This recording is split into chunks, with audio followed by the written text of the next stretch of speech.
இல்ல மாரி செல்வராஜனோட மாரி செல்வராஜன் வந்து அதாவது 90 காலகட்டத்தில் ஒரு 9 வயசு பையன் எப்படி பேசணும் அதைத்தான் நம்ம பேச வைக்க முடியும்.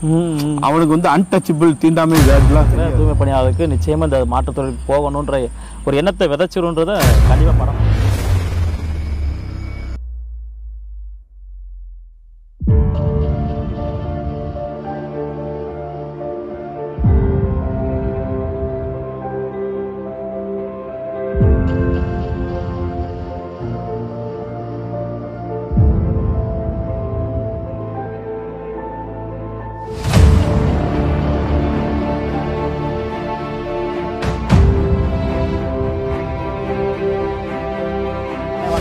ஆதித்தமிழர் பேரவையுடைய நெல்லை மாவட்ட செயலாளரும் வழக்கறிஞருமான இளமாறன் கோபால் அவர்கள் வந்து நான் யார் அப்படின்னு ஒரு குறும்படம் தூய்மை பணியாளர்களுடைய வழிகளை பற்றி எடுத்திருக்காரு. அந்த படம்லாம் நீங்கள் யூடியூப்ல பார்த்தீங்களா? சரி, படம் எப்படி இருந்துச்சுங்க? நல்ல கருத்து எப்படி? உங்களோட வாழ்வாதாரத்தை கரெக்டாக காட்டியிருக்காங்க. பார்த்தீங்க. அதில் வர்ற காட்சிகள்லாம் உங்களுக்கு உங்களோட கனெக்ட் ஆகிடுச்சா? உண்மையாக நடந்துட்டு தான் இருக்கு, இனிமேல் நடக்க போகிறது அதுதான்.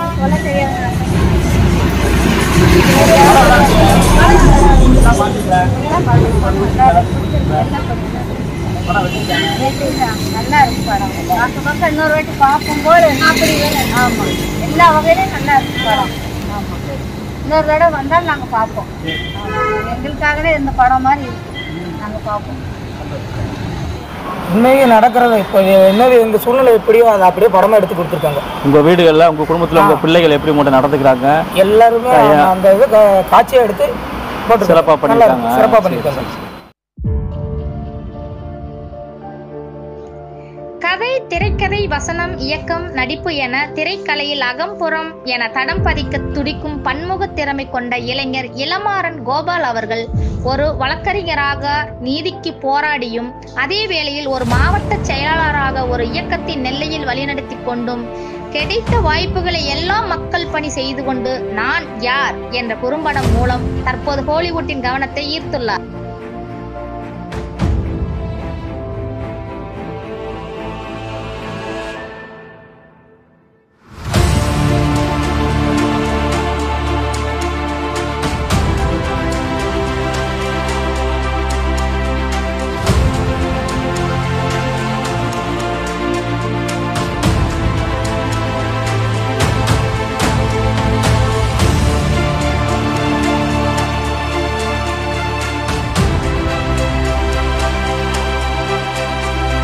முன்னேற துடிக்கும் இளைஞர்களுக்கு முன் உதாரணமாக திகழும் குறும்பட இயக்குனர் இளமாறன் கோபால் அவர்களின் கடின உழைப்பை இந்த காணொளி மூலம் அவரிடம் கேட்டு தெரிந்து கொள்வோம். பாருங்கள்.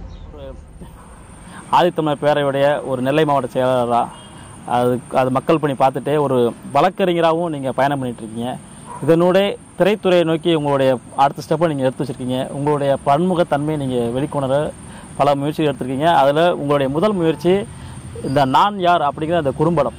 அந்த குறும்படம் வந்து இன்றைக்கி நல்ல வரவேற்பு பெற்றிருக்கு. முதல்ல நான் யார் அந்த தலைப்புக்கு ஏற்ற மாதிரி நீங்கள் உங்களை பற்றி கொஞ்சம் சொல்லிட்டீங்கன்னா நீங்கள் யார் அப்படிங்கிறது இந்த மக்களுக்கு தெரிகிற மாதிரி. நான் யாருங்கிறது நெல்லை, தூத்துக்குடி இதில் வந்து எல்லாருக்குமே வந்து ஓரளவு தெரியும். தென்காசி, கன்னியாகுமரிங்களுக்கு இருந்தாலும் நம்ம ஒரு சொல்கிற மரபுக்காக சொல்லிடுறோம். நான் என்னோட பிறந்து வளர்ந்த ஊர் வந்து திருநெல்வேலியில் மெயின் சிட்டி நெல்லைப்பேர் கோயில் போயிருந்தேன் டவுன். அதான் நம்ம பிறந்து வளர்ந்த ஊர். டிஎம்சி காலனி அதான் நம்ம பிறந்து படித்தது எல்லாமே. இந்த நான் யார் படத்தில் வர்ற வழிகள் எல்லாமே வந்து அந்த தெருக்குள்ளே நான் வாங்கின வழிகள். இதில் எத்தனை பேர் அந்த படத்தோடு சேர்த்து பார்க்கும்போது தெரிஞ்சுன்னு தெரியல. அந்த படத்தில் வந்து சினிமானிசமாக பார்த்திங்கன்னா சினிமானிசமாக தெரியும். அந்த பூராமே உண்மை சம்பவங்கள்.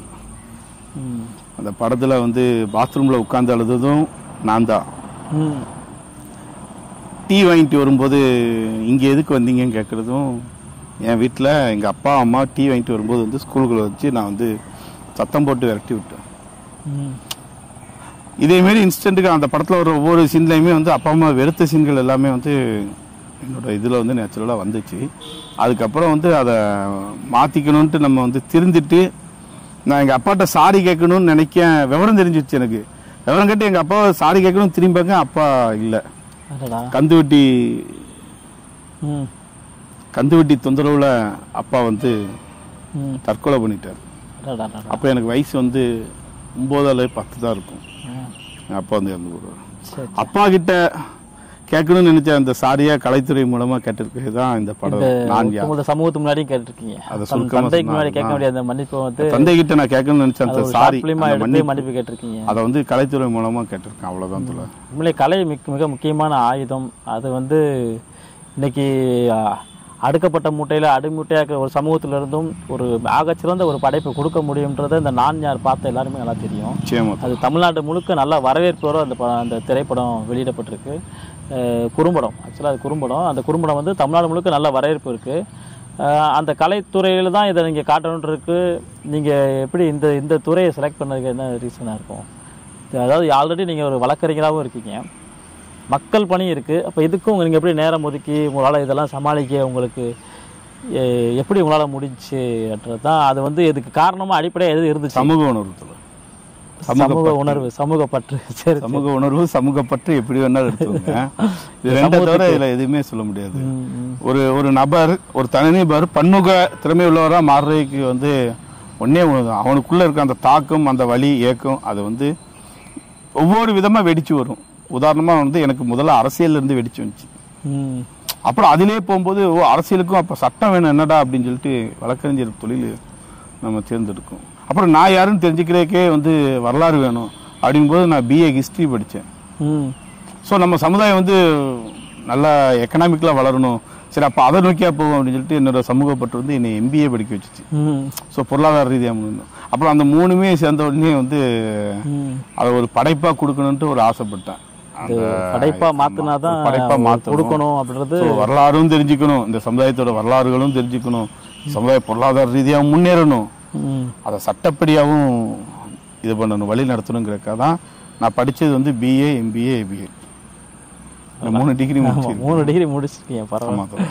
அதனால் அதோட தாக்கம் வந்து நீங்கள் இந்த கலையில் இந்த நான் யார் திரைப்படத்தில் அந்த குறும்படம் பார்க்கும்போதே நல்லா தெரியுது. உங்களுடைய அந்த கலைத்திறன் நல்லா தெரிய முடியும், எல்லாராலையும் உணர முடியும்.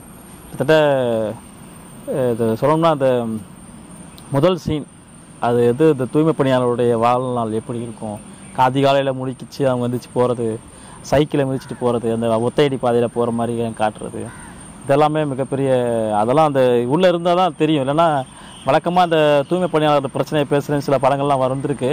அவங்க ஏதோ மலைக்குழியில் மறந்து இறந்துட்டாங்க, அவங்க ஏதோ இது மாதிரி அப்படி தான் ஏதோ ஒரு சிம்பத்தி கிரியேட் பண்ணுற மாதிரி தான் வந்திருக்கு. உதாரணமாக விட்னஸ் படம் வந்துச்சு. அப்புறம் தூய்மை பணியாளர்களை பற்றி பேசுகிறேன்னு சொல்லி கக்கூஸ்ன்னு சொல்லி திவ்யா பாரதி ஒரு படம் எடுத்தாங்க. அவங்க யாருமே விட்னஸ் எடுத்தவங்களும் கக்கூஸ் எடுத்தவங்களும் இந்த சம்மந்தப்பட்ட இந்த இடத்துல இல்லை. அவங்க வந்து வெளி நபராக இருக்காங்க, இந்த பிரச்சனையை அவங்க பார்க்குறாங்க, அவங்க என்ன ஃபீல் பண்ணுறாங்களோ அதை அவங்க படமாக எடுக்கிறாங்க. ஆனால் அஸ்யூஷுவலாகவே இது ஒரு ஃபேமிலிக்குள்ளே இருந்துட்டு இந்த மக்களோட வாழ்ந்துட்டு இருக்கும்போது இந்த மக்கள் இந்த தொழிலை எப்படி பார்க்குறாங்க, இந்த மக்கள் வந்து இந்த தொழிலை வந்து எப்படி அவங்களோட சந்ததிகள் பார்க்குறாங்க அப்படிங்கிறதையும் நீங்கள் அழகாக காட்சிப்படுத்திருக்கீங்க இந்த படத்துலன்றது தான் நம்ம இந்த படம் பார்க்கும்போது உணர முடியுது. இதில் வந்து நான் ரொம்ப ஆச்சரியமாக இருக்கிற சீன் வந்து என்னென்னா, அந்த பையன் வந்து ஸ்கூலுக்கு வந்து ஜாமெட்ரி பாக்ஸு அவங்க அப்பா வாங்கிட்டு வந்திருப்பார். ஆனால் ஜாமெட்ரி பாக்ஸ் வாங்கியும் கூட அந்த பார்க்கவே மாட்டேன் அப்படிங்கிற அந்த அடம் பிடிக்கிற அந்த சீனில் வந்து எல்லாருமே கலங்கிட்டாங்க. ஆக்சுவலாக தகப்பனா பெற்றோர்களும் அந்த இடத்துல கண் கலங்குவாங்க. அந்த சீனை பார்த்த குழந்தைகளாக இருந்தவங்க, அதை படித்த இளைஞர்கள், இன்றைய முதல் தலைமுறை அந்த தூய்மை பணியாளர்களுடைய வாரிசுகள் அதை பார்த்தாலும் அழுகுவாங்க. ஏன்னா எல்லார் வாழ்க்கையிலையும் நடந்திருக்கு. தனக்கு அடி வாங்கினாலும் தன்னுடைய இந்த பிரச்சனையை வந்து நான் அவங்கள இன்ட்ரடியூஸ் பண்ணி வச்சு அந்த அடியை தப்பிக்க மாட்டேன், அடி வாங்கினா கூட பரவாயில்லன்னு மாதிரி இந்த காட்சியை படுத்திருக்கீங்க. இந்த சீன் வந்து உங்கள் லைஃப்பில் எப்படி நடந்துச்சு சொல்கிறார்? அது உண்மையிலேயே எங்கள் அப்பா வந்து ஜாமெட்ரி பாக்ஸ் வந்து வாங்கிட்டு வந்தார். அன்னைக்கு உள்ள சூழலுக்கு வந்து அதை வாங்கிட்டு வந்து அந்த ஸ்கூலோட முகப்பு வந்து பார்த்திங்கன்னா, அந்த ஸ்கூல் பேரெல்லாம் நம்ம சொல்ல வேண்டாம், அது சரியாக இருக்காது. அந்த ஸ்கூலில் வந்து முகப்பு வந்து எப்படி இருக்குன்னா, எங்கள் அப்பா வாசலில் இருக்கிறத நான் மேலே இருந்து பார்க்கலாம், ஆனால் எங்கள் அப்பாவுக்கு நான் அவரை பார்க்கவே தெரியாது. அந்த அன்னைக்கு நடந்தது வந்து இன்னும் என் கண்ணுக்குள்ளே இருக்குது. அந்த ஜன்னலும் இந்த வாசலும் வந்து ஒரே மாரி இருக்கணுங்கிறக்காகவே 4 ஸ்கூலை நான் ரிஜெக்ட் பண்ணி தான் இந்த ஸ்கூலை எடுத்தது. எனக்கு இந்த சீனுக்கு வந்து இப்படி நான் அன்னைக்கு அனுபவித்த வழியில் எங்கள் அப்பாவை வந்து நான் வந்து ஜன்னல் வழியாக பார்த்தேன், ஆனால் எங்கள் அப்பாவுக்கு வந்து தெரியாது நான் பார்க்குறது. அந்த காட்சி எடுக்கிறதுக்காகவே அந்த ஸ்கூலை வந்து எடுத்தேன். குறிப்பாக நான் முதல்ல சொல்லிக்கிறது வந்து நான் யாருங்கிற படத்தை வந்து நான் வந்து இந்த மக்கள் தூய்மை பணியாளர்கள் வந்து சிந்திய ரத்தத்தில் ஒரு துளி தான் இந்த நான் யாருங்கிற இந்த குறும்படம். இது வந்து ஒரு பெரிய குருதி வெள்ளம். அதை எடுக்கணும் பார்த்தா அதுக்கு நிமிடங்கள் பத்தாது, நேரங்களும் பத்தாது. அவ்வளோ வழிகள் இருக்கு. எல்லாருமே இந்த படத்தை பிடிச்சிருக்குன்னு சொல்றதுக்கு வந்து ஒன்னே ஒன்று என்னன்னா, அவங்களோட வழிகளை இது வரைக்கும் நீங்க ரோட்ல போகும்போது அவங்க வேலை செய்யற வழிகளை வேணா காட்சிகளாக எல்லா வீட்லையும் எடுத்திருப்பாங்க, எல்லா படத்துலையும் எடுத்திருப்பாங்க. நம்ம மட்டும்தான் இந்த நான் யார் படத்துல பார்த்தீங்கன்னா அவன் வீட்டுக்கு உள்ள நடக்கிற வழியையும் அவன் வீட்டில் இருக்கிற குடும்ப உறுப்பினரோட வழிகளையும் வந்து இந்த படத்துல வந்து காட்சி, அது மட்டும்தான் இன்னைக்கு எல்லாருமே வந்து பிடிச்சிருக்குங்க. குறிப்பா இந்த நான் யார் படம் வெளிவந்து இன்னையோட ஒரு 5 நாள் ஆகுது. இந்த 5 நாளும் வந்து ஃபோன் கால்கள் பூரா பார்த்தீங்கன்னா யாருமே வந்து சாதாரணமா வாழ்த்துக்களே சொல்லலை. மோஸ்ட்லி வந்து பார்த்தீங்கன்னா அழுதுகிட்டே பேசுறேன். அண்ணா என் வாழ்க்கையில நடந்துச்சுன்னா, நானும் எங்க அப்பா அம்மா வரும்போது நான் பாத்ரூம்ல ஒளிஞ்சேன், எங்க அம்மா என்னைய ரோட்ல வச்சு கூடும்போது நானும் ஓடி ஒளிஞ்சேன். இதுல வந்த காட்சிகள் எல்லாமே எனக்கு நடந்ததுன்னு சொல்லி நான் மாறு தட்டிட்டு இருந்தேன் அந்த படம் எடுத்து முடிச்ச உடனே. ஆனா அந்த படத்துல வர்ற எல்லா சீனுமே இந்த தூய்மை பணியாளர் ஒவ்வொருத்தரோட குடும்பத்திலையும் வந்து நடந்திருக்கும்போது அவங்க வாழ்த்துக்கள் அழுதுகிட்டே போன் அடிக்கும் போது தான் தெரியுது அவங்க அவ்வளோ வழிகளை வந்து பட்டிருக்காங்கன்ட்டு. அதைத்தான் நான் ஆரம்பத்துல சொன்னது. அவங்க தூய்மை பணியாளர்கள் சிந்திய ரத்தத்துல ஒரு துளிதான் இந்த நான் யாருங்கிற குறும்படம். ஒரு பெரும் வெள்ளம். அதை எடுக்கிறதுக்கு ஒரு ஃபியூச்சர் ஃபிலிமே பத்தாதுங்கிற அளவுக்கு தான் அவங்களோட வழிகள் நிறைய இருக்கு. ஆனால் அதை வச்சுதான் நம்ம வந்து இதை எடுத்திருக்கு. ஒவ்வொரு சீன்லையுமே வந்து அவங்க வீட்டுக்குள்ள இருக்க நடக்கிற சூழல்கள் எல்லாமே வந்து எடுத்திருக்கோம். காலையில எந்திரிச்ச உடனே அவங்க 4:30 மணிக்கு அவங்க எந்திரிச்சாதான் 5:30 அந்த வார்டு ஹவுஸுக்கே போய் நிற்க முடியும். இப்போ 4:30 எந்திரிக்காங்கன்னா அது கூவுற சேவலே வந்து இவங்க எந்திக்கிற சத்தத்தை பார்த்து தான் அது எந்திரிச்சே கூவ ஆரம்பிக்கும். இதுதான் யதார்த்தமான உண்மை. அப்போ ஒரு காலத்துல அந்த 90 காலகட்டங்கள்ல இவங்க எந்திரிச்சு அந்த நடமாடுற சத்தத்துல தான் சேவலே எந்திரிச்சு கூவும்பாங்க. ஸோ சேவல் கூவுறதுக்கே முன்னாடியே வந்து எந்திரிச்சு வேலைக்கு போற ஒரு கொடூரமான ஒரு வழிகளை தான் இன்னைக்கு விடிய காலையிலே இவங்க பட்ட வழிகள் தான் இந்த படத்துல வந்து நான் காட்டியிருக்கேன். இவங்க வேலைக்கு போறதுல அந்த ஒத்தையடி பாதைகள், குறிப்பா வந்து கணவனும் மனைவனும் சேர்ந்து போவாங்க. இந்த படத்துல நீங்க பாத்தீங்களா தெரியல, நிறைய சீன்கள்ல வந்து தூய்மை பணியாளர்களோட குழந்தைகள் வந்து அவங்க விடிய காலைல எந்திரிச்சு போயிடுறாங்க, அப்புறம் சாயங்காலம் தான் வருவாங்க.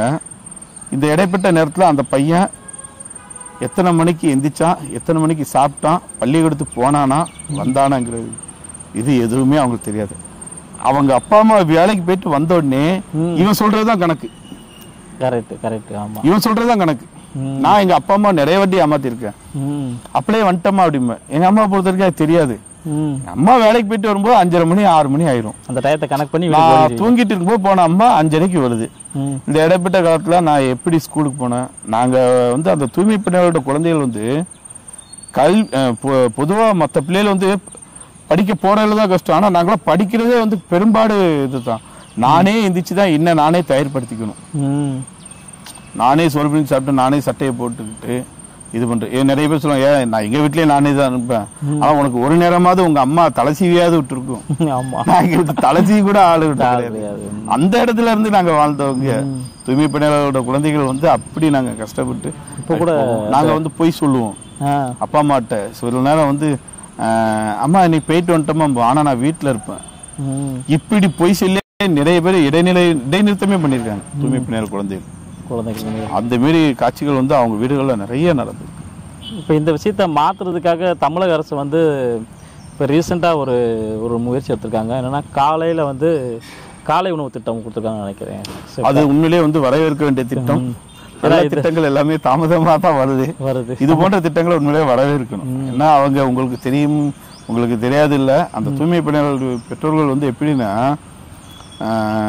விடிய காலையில அந்த பழைய சோற தண்ணி ஊத்தி புளிஞ்சு சாப்பிடுறாங்களா, அதுக்கப்புறம் போன உடனே வார்டு ஹவுஸ்ல பேர் கொடுத்து ஒரு டீ, அப்புறம் வேலை பார்த்து இருக்கும்போது ஒரு டீ, வேலை முடிஞ்சோடனே ஒரு டீ.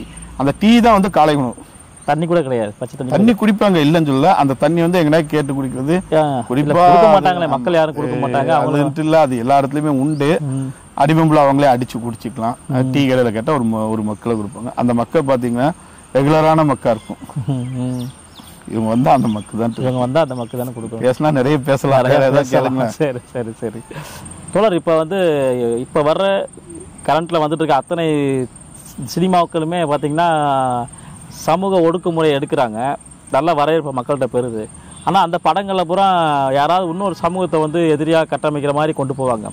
ஆனால் உங்களுடைய இந்த குறும்படத்தில் வந்து அப்படி எதுவுமே ஆக்சுவலாக ஒடுக்கப்படுறோம், ஆனால் யாரையும் இன்னொருத்தவங்களை வந்து நீங்கள் எதிரியாக கட்டமைச்சு காட்டலே. இதை எப்படி நாங்கள் புரிஞ்சுக்கிறது? என்ன சொல்லன்னு தெரியல. இதில் சமூக எதிரின்ட்டு வந்து யாரும் காட்டணுங்கிறக்காக நான் இது படத்தை எடுக்கலை. உண்மையை சொல்லப்போனால் வணிக ரீதியாக லாபம் வேணும் அப்படிங்கிற அடிப்படையில் இந்த படத்தை வந்து நான் எடுக்கலை. எனக்கு நடந்த விஷயங்களை தான் நான் வந்து எடுத்திருக்கேன். அதில் குறிப்பாக வந்து பார்த்திங்கன்னா எல்லா சமூகத்துலையுமே தோளில் கை போடுறவங்களும் இருக்காங்க அப்படிங்கிறத நான் காட்டணுன்ட்டு தான் இந்த படத்தில் வந்து குறிப்பிட்ட ஒரு சமுதாயத்தையோ அந்த சமுதாயத்தை ஒரு ஜாதி வெறியர்களாவோ அந்த மாரி எதுவுமே இந்த படத்தில் வந்து நான் காட்டியே இருக்க மாட்டேன். அதுக்கு உதாரணமாக வந்து அந்த பண்டம் பிரித்து கொடுப்பாங்களா, வாரியலை இப்படி விரித்து வச்சு தொடைப்பத்தை விரித்து வச்சு அதுக்கு மேலே வந்து அவங்க அப்பா பண்டத்தை எடுத்து அப்படி கொடுக்கும்போது வந்து ஒரு கை வந்து உள்ளே வரும், இன்னொரு கை அது வந்து அந்த மேன்மக்கள் கை மாதிரி உள்ளே கொண்டு வந்து வச்சிருப்பாங்க. அந்த சீனை வந்து 2-3 வாட்டி வந்து எடுத்து கொண்டு வந்து வச்சேன். அப்போ அவன் வந்து சொல்லுவான், அவர் சொல்லுவார், ஆர்டிஸ்ட் வந்து சொல்லுவாப்புல கண்ணன், அவர் வந்து சொல்லுவார் அந்த பண்டத்தை பிடிச்சி நீங்களாம் எங்ககிட்ட வாங்கி சாப்பிடக்கூடாதுப்பா, நாங்கள் சுத்தமில்லா ஆட்கள் அப்படிங்கும்போது திருநெல்வேலி ஸ்லாங்லாம் அந்த பையன் பேசுவான். அதாவது திருநெல்வேலியில் வந்து அதாவது 90 காலகட்டத்தில் ஒரு 9 வயசு பையன் எப்படி பேசணும் அதைத்தான் நம்ம பேச வைக்க முடியும். அவனுக்கு வந்து அன்டச்சபிள் தீண்டாமை வேர்ட்லாம் தெரியாது. எங்க அப்பா உங்ககிட்ட எல்லாம் சுத்தம் பார்க்க கூடாதுன்னு சொல்லியிருக்காரு அப்படின்னு சொல்லி அந்த கையை வந்து திருப்பி அவங்க அப்பா வந்து ஒரு முற்போக்குவாதிங்கிறத காட்டுறேன். அதே மாதிரி நீங்க கேட்ட மாதிரி நெகட்டிவ் ரோல் இல்லைன்ட்டுலாம் இல்லை. அந்த பண்டத்தை பிரித்து சாப்பிட்டுட்டு பள்ளிக்கூடத்துக்கு அவங்க அப்பா அம்மா இல்லை அவங்க அப்பா எல்லாரும் சேர்ந்து போகும்போது ஒரு நெகட்டிவ் ரோல் வந்து எட்டி பார்க்க தான் செய்வார். ஆமா ஆமா, எட்டி பார்த்துட்டு ஒரு போன் அடிப்பாரு, மச்சான் நான் தான் துரப்பாண்டி பேசுறேன், உங்க பையன் என்ன முனிசிபாலிட்டி முருகன் கூட சேர்ந்து சுத்துறான், அந்த பையில கூட சேர்ந்து சுத்தினா நம்ம கௌரவம் என்ன ஆகுது அப்படி சொல்லும் போது அவர் பேசிட்டே இருக்கும்போது போனை வந்து கட் பண்றாருல, அதான் முற்போக்கு. அதான் முற்போக்கு. பேசிட்டே இருக்கும்போது கட் பண்றாருல, அது அந்த விஷயமே நான் ஏத்துக்க விரும்பல. இந்த விஷயத்தை நான் ஏத்துக்க, இந்த ஜாதி ரீதியா என்னை திணிக்காத, நானும் என் குடும்பம் அப்படி கிடையாதுன்னு சொல்லி டக்குன்னு கட் பண்றதா வந்து நான் அந்த முற்போக்கு வந்து காட்டிருப்பேன். எல்லா ஜாதியிலுமே தோல்ல கை போடுறவங்களும் இருக்காங்க அப்படிங்கறத வந்து நம்ம காட்டணும்னு தான் வச்சேன். ரெண்டாவது நான் சந்திச்ச நபர்கள் என்கிட்ட தோல்ல கை போடுறவங்களை மட்டும் தான் நான் இது பண்ணிட்டு இருந்தேன். கண்டிப்பா கண்டிப்பா. இப்போ அது மாற்று தொழில் பார்க்குறவங்களும் கூலி தொழில் தான், கூலி தொழிலாளர்கள் தான், அவங்களும் கஷ்டப்படுறாங்க, அவங்களுக்கும் பல வழிகள் இருக்குது. ஆனால் அந்த தொழில் பார்க்குறவங்களுக்கு இதே கதையை கொண்டு போய் காட்டியிருக்கலாம். ஏன் துப்புரவு பணியாளருக்கு இதை ஃபோக்கஸ் பண்ணி நிப்பாட்டினீங்க தோழர்? துப்புரவு பணியாளர்களுக்குன்ட்டு இல்லை, அதில் என்ன சொல்லியிருக்கேன்னா இப்போ உதாரணமாக வந்து நீங்கள் அரிசி மூடை தூக்கிட்டு இப்போ ரேஷன் கடைக்கு அரிசி மூடை தூக்குறவனும் ஒரு கூலி தொழிலாளி தான். ஆமாம். உரமோட தூக்குறவனும் ஒரு கூலி தொழிலாளி தான். ஆமாம். ஒவ்வொரு லோடு மீனுமே ஒரு கூலி தொழிலாளி தான். ஏதோ ஒரு வயத்துல ஒரு அட்டை பெட்டி தூக்குறவனும் ஒரு கூலி தொழில் தான். அவங்க எல்லாருமே தலையில பாரத்தை மட்டும்தான் சுமக்காங்க. ஆனா இந்த தொழிலாளி மட்டும்தான் பாரத்தோட சேர்த்து இழிவையும் சேர்த்து சுமக்கிறான். அந்த அந்த ஒரு இதுக்காக தான் நான் இவங்களோட வழியை வந்து அழுத்தமா காட்டுன்னு. எல்லா தொழிலாளிகிட்டயுமே வந்து பாரம் இருக்கும், தலைக்கு மேல ஏதோ ஒரு லோடு இருக்கு, அந்த லோட தூக்கி போறோம், அந்த லோட கீழே வைக்க அதுக்கு உண்டான காசை வாங்குறேன். இப்ப உதாரணமா எடுத்துட்டீங்கன்னா எனக்கு பிடிச்ச ஒரு மூடையை வந்து நான் தூக்கிட்டு போறேன்னா அந்த காய்கறி மூடையை தூக்கி நான் அந்த காய்கறி கடை கிட்ட ஒரு ஓரமா தூக்கி வச்சுட்டு அங்கனே ஒரு டீ கடையில வந்து ஒரு டீ வாங்கி குடிக்கலாம், அங்கே ஒரு ஹோட்டல் வந்து சாப்பிட்டுக்கலாம். இந்த தொழிலாளியை ஒன்றும் சொல்ல மாட்டாங்க. அதே இது நான் ஒரு காக்கி டவுசரை போட்டு ஒரு ஓடையை எடுத்துட்டு அந்த கரண்டியோட போய் அங்கே டீ கேட்க போனா ஒன்று அந்த இடத்துல வந்து டம்ளர் மாறும் அல்லது அங்கே நிற்கிறவங்களும் நடவடிக்கை மாறும். ஸோ ஜாதி ரீதியான தீண்டாமையை விட கொடுமையானது தொழில் தீண்டாமை. இந்த இழிவு அதை வந்து நான் இந்த படத்துல காட்டியிருக்கேன்.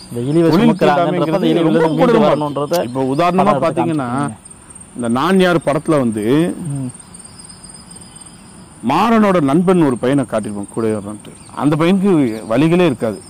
ஆமா, ஏன்னா அவன் அந்த அதே தெருல இருந்து தான் வரான், ஆனா அவனுக்கு வழிகளே இல்லை. ஏன்னா அவங்க அப்பா அம்மா வேற வேலை பார்க்க, அதனால தான் அவன் வந்து நடந்து போகும்போது அவன் பேசுவான், அதெல்லாம் இருக்கட்டும் அவங்க அப்பா அம்மா வேற வேலைக்கு போக வேண்டியதுண்டா அப்படிமா.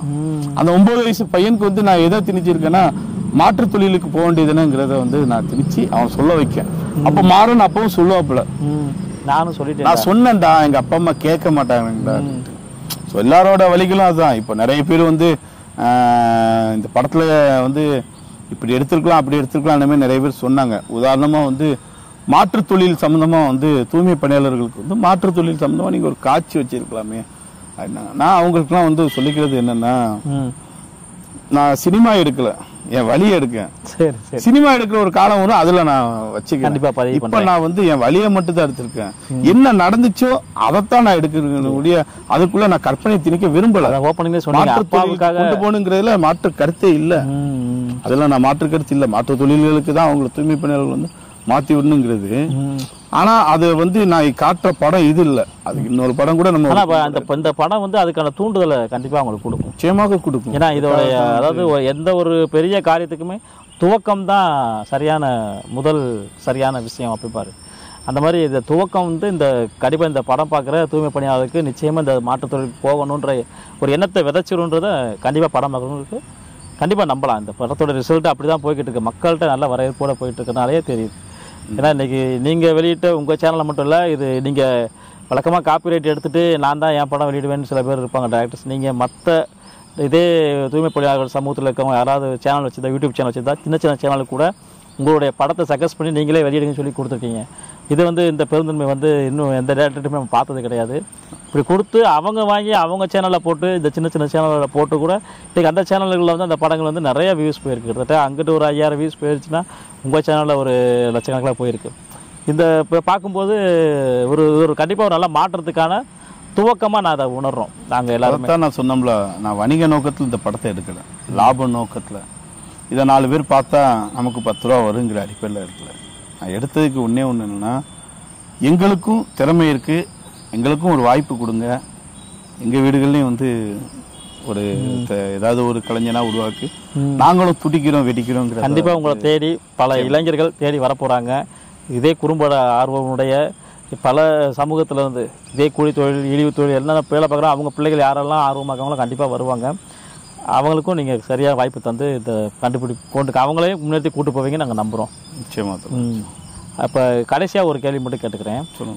இந்த படக்குழு இந்த படத்தில் நீங்கள் உழைப்பை பற்றி கொஞ்சம் சொல்ல முடியுமா? ஏன்னா அந்த கொடியங்குளம் கண்ணன் நடிச்சிருக்காரு, அப்புறம் அவங்க ஒய்ஃபாக அதாவது உங்களுக்கு அம்மாவா மாறனுடைய அம்மாவா ஒருத்தவங்க நடிச்சிருப்பாங்க, டீச்சர்ஸு நிறைய துப்புரவு பணியாளர்களும் நிறைய நடிச்சிருக்காங்க, சாதாரணமாக நடிச்சுட்டு கொடுத்துட்டு போயிருக்காங்க.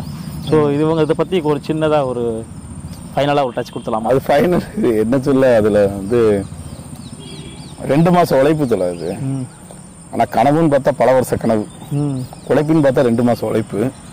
அதில் வந்து நான் அந்த இதிலேயே போட்டிருப்பேன், அந்த மேலே நன்றிங்கிறது போடும்போது இயக்குநர்கள்னு சொல்லி போட்டிருப்பேன். வள்ளிநாயகம், வேலன், போஸ் கென்னடி, விக்னேஷ்னு சொல்லி ஒரு நாள். வள்ளிநாயகம்னா யாருக்கு? அந்த கர்ணன்ல இல்லை, மாரி செல்வராஜனோட உதவி இயக்குனராகவும் இருக்காரு. அந்த அண்ணனுக்கு வந்து நான் இந்த இடத்துல நன்றி சொல்லி ஆகணும். எதனாலன்னு பார்த்தீங்கன்னா, இந்த குறும்படத்தை வச்சு ஒரு கதை கருவை மட்டும் தான் அவர்கிட்ட சொன்னேன். அவர் வந்து உடனே எனக்கு வாட்ஸ்அப்பில் வந்து 2 ஃபோட்டோ அனுப்புகிறாரு. இந்த 2 பேரில் யார் உனக்கு செட் ஆகுமோ அவங்கள சொல்லுங்க அப்படிங்காங்க. உடனே எனக்கு புளியங்குளம் கண்ணன் இந்த படத்தில் அப்பாவை நடிச்சவர் வந்து செலக்ட் பண்ணி நான் இவர் எனக்கு ஓகேன்னு. அப்புறம் அவருக்கு ஃபோன் போட்டு இவர் என்ன சொன்னது இல்லை, அவர் நடிக்க வந்தவர்கிட்ட நம்ம சம்பளம் கொடுத்தாலுமே அவர் சம்பளம்லாம் ஒன்றும் இல்லை, உண்மையே சொல்ல போனால் அன்னைக்கு வந்து போகிறதுக்கு பெட்ரோல் செலவு மட்டும் தான் நான் கொடுப்பேன், அவருக்கு சேலரின்ட்டே கொடுக்கல. யாருக்கு? அப்பா கேரக்டர் நடிச்ச அப்படிங்க. அதுக்கு வந்து நான் வள்ளிநாயகனுக்கு தான் நான் நன்றி.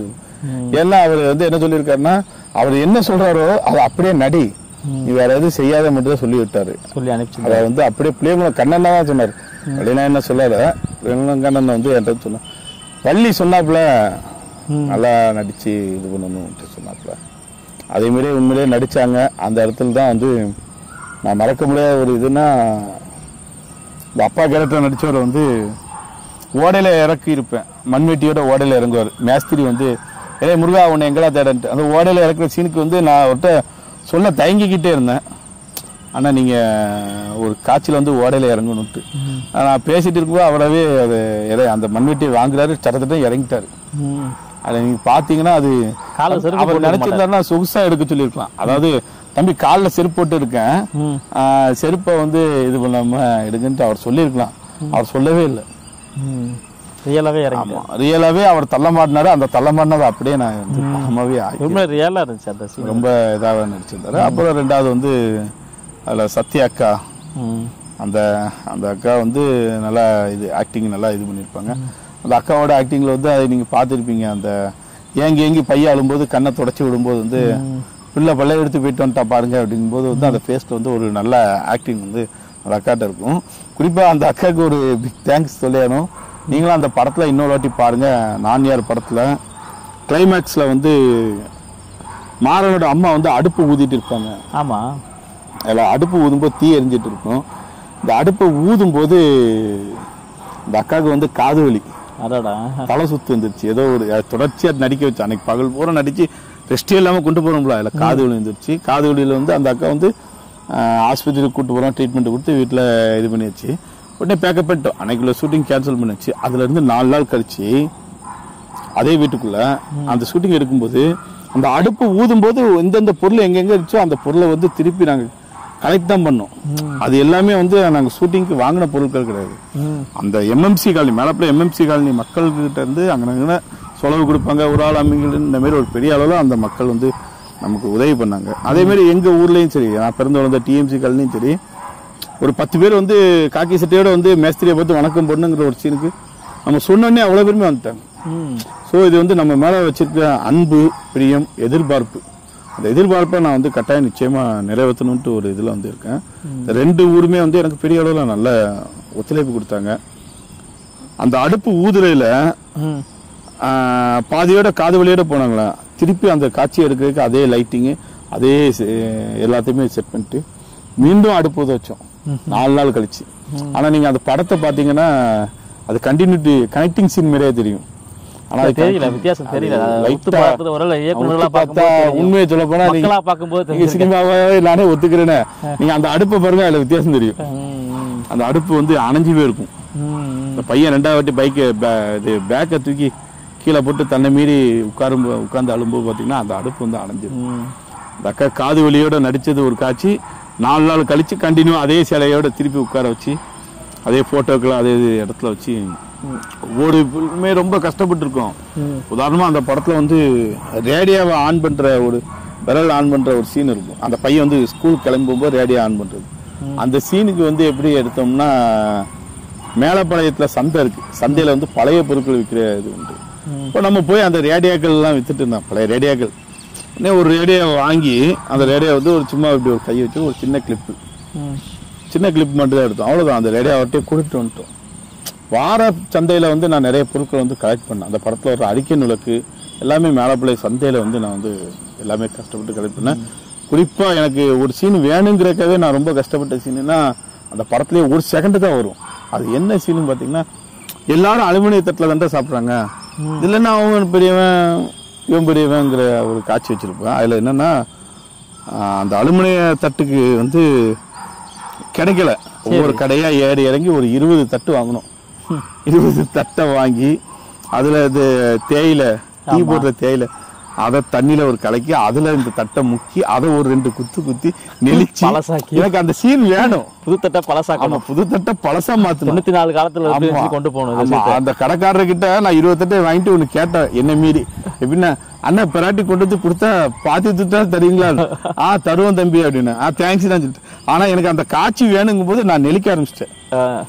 காசு விஷயம் இல்லை, எனக்கு அந்த சீன் வந்து தத்ரூபமா வேணுங்கிறக்க அதை தேயிலையில முக்கி எடுத்து அதை ஒரு சகதியில டிக்சன் வந்து அதை ரெடி பண்ணி கொடுத்தாரு. ஆமா ஜூனியர் அவர் வந்து அந்த தட்டை வந்து நெளிச்சு அந்த ரெடி பண்ணி செட் பண்ணி வைக்காங்க. அதை 1 செகண்ட் தான் வரும் அந்த சீனே. பாத்தீங்கன்னா தட்டை அப்படியே வரிசையா வந்து எடுப்பாங்க.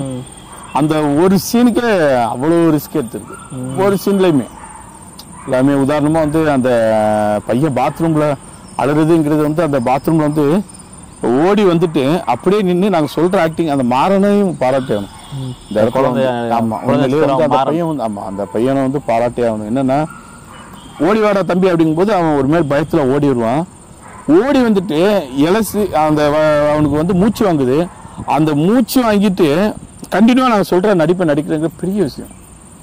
பாத்ரூம்ல வந்து மூச்சு வாங்கிட்டு முகத்தை துடைக்கணும், ஒட்டி கேட்கணும், அப்படியே மேலே பார்த்து கண்ணை அண்ணாண்டு வைக்கணும் அப்படின்னு சொல்லும்போது அது எல்லாத்தையுமே கண்டினியூட்டா அவன் செய்யறான். அதே கழிவறையில போய் செய்யறது, அந்த கழிவறையில நேச்சுரல் கழிவறையில அந்த நாத்தத்துல நின்று செய்யணும், ஓடி வந்து மூச்சு வாங்கணும், வேற ஒரு எல்லாத்தையும் சந்திச்சு இவ்வளவு பெயின்லயும் அப்பா அம்மா வெளியே தெரிஞ்சிடக்கூடாதுன்றதுல அந்த பையனுடைய அந்த ரொம்ப அதுதான் அவருடைய அறிமுக காட்சியா சொல்லப்போனா. அந்த பையனோட அறிமுக காட்சி அதுவே நல்லா நடிப்பா வந்து அந்த டீச்சரு நிஷா மேடம் அவங்க தான் எல்லாருமே வந்து நடிப்புலாம் வந்து எல்லாமே பார்த்துருப்பீங்க. மேஸ்திரியோட என்னுடைய நண்பர் மகாராஜன், டிக்சன், எல்லாருமே சில கேரக்டர்லாம் அந்த மகாராஜன் பேரு, ராஜசேகர் வகைரா இதெல்லாம் எப்படி வருது? இது வழக்கியன்லாம் வருது. உங்க பேர் கடைசியா சொல்லும் போது மாறன் வழக்கறிஞர் மாறன் மாறன் வராது, வழிவிடுங்க. நல்ல கேள்வி. வேற யாரும் அதெல்லாம் யாரு இப்ப சில நேம்ஸ் எல்லாம் கொஞ்சம் ஐடென்டிஃபை பண்ற பேர் மாதிரி இருந்துச்சு, அதெல்லாம் யாராவது சொல்ல முடியும்? வழக்கமா எல்லாரும் வைக்கிற குறியீடுகளை தான் நம்ம நீங்க அந்த குறியீடுகள் பயன்படுத்தமா வந்து பாத்தீங்கன்னா இந்த படத்துல நீங்க உங்க பேரு, நீங்க எங்க இருந்து வரீங்க, உங்க அப்பா அம்மா என்ன பண்றாங்க அப்படின்னு சொல்லி அந்த டீச்சர் வந்து கேட்பாங்க. அப்போ முதல் மாணவன் வந்து எந்திரிச்சு கேட்கறதுல வந்து என்னன்னா, என் பேர் சிவகுருநாதன் சொல்லி சொல்லுவாங்க.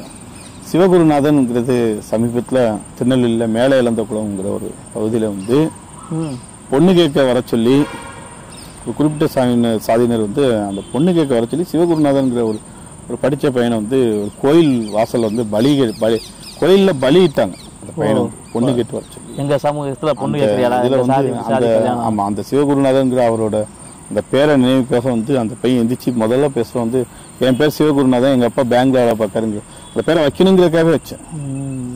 ரெண்டாவது மகாராஜன்.